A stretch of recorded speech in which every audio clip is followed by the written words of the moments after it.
Welcome back to Wall Again, where passion meets music. If you're new to my channel, don't forget to hit that subscribe button. In this video, I'm going to be running through my studio in April of 2025. So let's go take a look. So this here is the infamous Wall of Gain. This is where I record most of my YouTube videos. And this is the backdrop. So we'll just take a look here at some of the guitars I have on my wall. So this is a Yamaha Pacifica. I bought this back in, I think it was 2019. It was second hand. It only cost me about €110, which was an absolute steal. This is a great guitar for beginners. If anyone's starting to play electric guitar, this is the one I would recommend getting. It's not too expensive. You can pick them up second hand as I did, quite cheap. And they're very easy to play. A nice thin neck. I've actually changed out the pickup in this one to an ESP pickup, which is borrowed from another guitar. But yeah, two controls, very simple. It's got a 5-way switch and selector switch, and then it's got a tremolo bar there as well. So yeah, very nice guitar, great for beginners. Move on to the next one here. This is an LTD EX50. I actually bought this in Los Angeles in 2009, believe it or not. So I'm a huge Metallica and James Hetfield fan, so you can see the reason why I bought this one. The reason the pickup isn't in there at the moment, I was just changing around pickups, and I have an ESP pickup for this guitar. Sorry, an EMG pickup, should I say, an active pickup for this guitar. So when I put that in and get the strings back on, that'll be rocking again, but I just need a bit of time to do that. So that's a cool guitar, great for heavy metal. The next guitar I have is an Epiphone Les Paul Standard. I believe it's a 1960s model. I actually used to own Gibson Les Paul, but I sold it a few years back. It was really worn and the frets were worn on it, so I decided to sell it, and I actually sold it for more than I bought it for. So that was pretty good. But then I wanted another Les Paul, so I bought the Epiphone one second hand. I think I bought this 2 years ago. And again, this was another steal. I think it was only like €250, which was a great price for this. And I changed out the bridge pickup with a Seymour Duncan pickup, and it sounds absolutely amazing. So I use that guitar a lot, and I also use this guitar. I probably use this guitar the most. This is my Ibanez RG. This is a fantastic guitar for rock and metal and jazz and blues. Absolutely brilliant. It's got a floating bridge, which takes some time to set up. I actually don't have the whammy bar in there at the moment, but it's got simple tone and volume control. It's got 3 pickups in total, so you've got different configurations there. You can have the humbucker pickup on its own, either humbucker pickup. You can have the single coil pickup in the middle on its own, or you can have a blend of single coil pickups between the bridge and middle, or neck and middle. Absolutely brilliant. Loads of versatility on that one. It's got a longer scale, or sorry, should I say a longer fretboard than the other guitars. It actually has 24 frets as opposed to the Epiphone has 22. So that's great, and it's also got a locking nut up here, which is great for keeping it in tune. But yeah, I love this guitar. It's absolutely brilliant. Okay, on this shelf I usually leave CDs which I'm listening to or I haven't listened to yet, so that's why those CDs are sitting there. Here's my CD collection, pretty much all of it here. I've done some in-depth reviews on my CD collection from A to Z, so definitely go check those out on my channel if you're interested in seeing what I have. But I think I have over 600 CDs now at the moment in my collection, and it's still growing. And I also have some down here on the bottom as an overflow. So that's pretty much my full CD collection there. Just move over here and show you the pod mic that I got recently. It's a great mic for podcasting, made by Rode, but I just need to figure out how to EQ that a bit better using GarageBand. So I've got some guitar books here, guitar scale books and whatnot, trying to brush up on my guitar theory. Down the bottom here I have my DVD collection. This is the only vinyl that I actually own. These are all my music DVDs, so these are the ones I probably watch the most. You can see there's live concerts, there's classic album reviews, there's some of those biopics like Rocket Man and Bohemian Rhapsody. Loads of great stuff in there.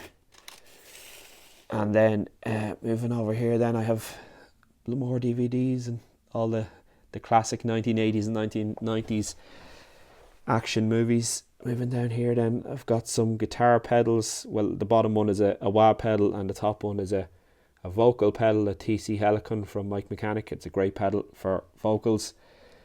Moving over here, I've got more DVDs, more CDs.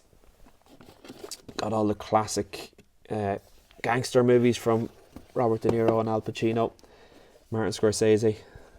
Most of them DVDs there. Got the Boss SD1, which is a great little pedal for a tube amp. And I've also got the Boss IR2, which is an amp and cabinet simulator. Still haven't got the grips with that yet. Need to spend a little bit more time on that. And this one here is the Roland Go Mixer Pro. This is for linking straight into your phone if you want to play guitar straight into your phone for videos or anything. Again, I need to get to grips with that one. And then I have some more DVDs over here. Okay, just coming down here now, I have the this is the Roland Cube. It's an absolutely brilliant amp. Not only is it a full PA, so you can see here you've got a total of 4 channels, I believe. So we've got the mic instrument input here, an EQ, reverb. You can select between mic or instrument.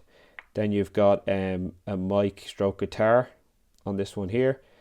So again, you can select mic or you can select an acoustic guitar. If you have an electric guitar, you can do acoustic simulator. You can do clean, crunch and lead. You've also got EQ, chorus, delay and reverb on that there on channel number 2.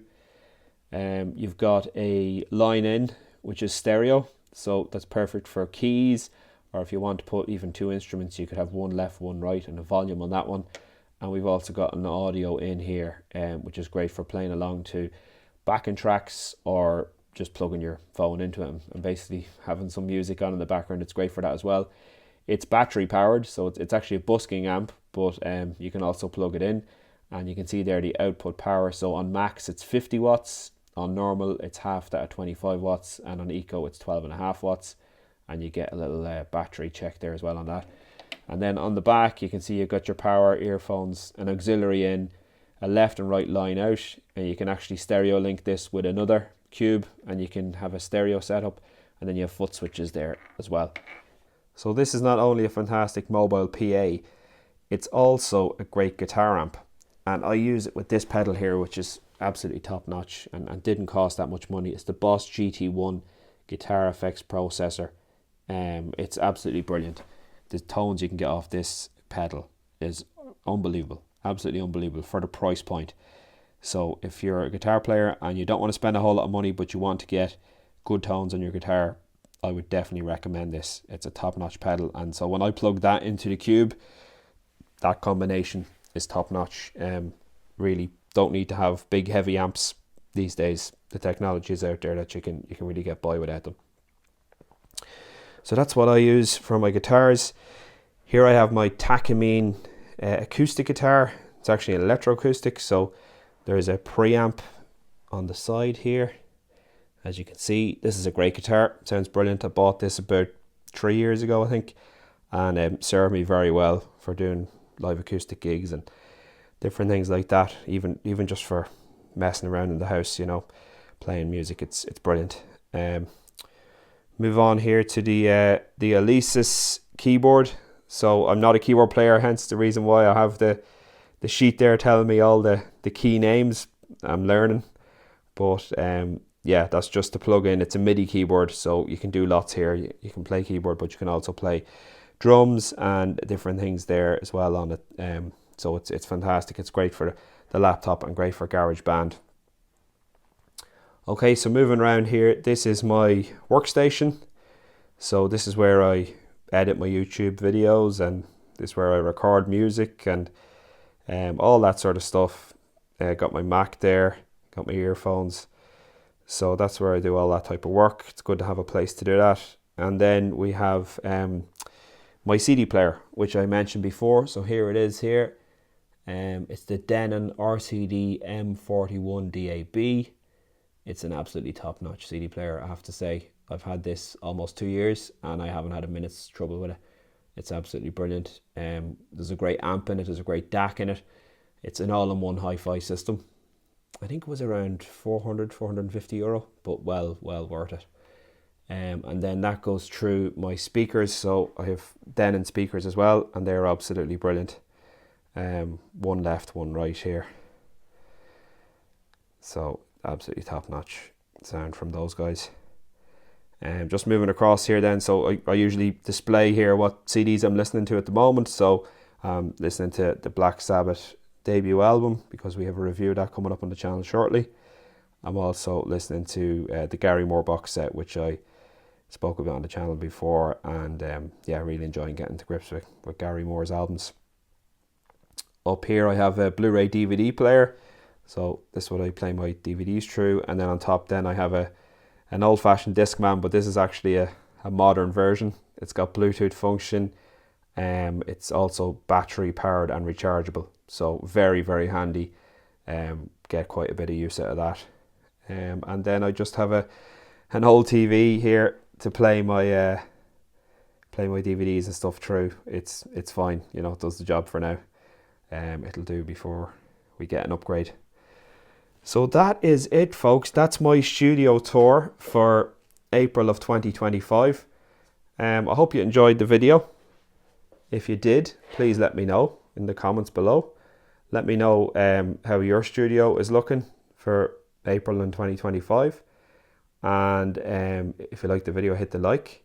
And if you could also subscribe, I would greatly appreciate it.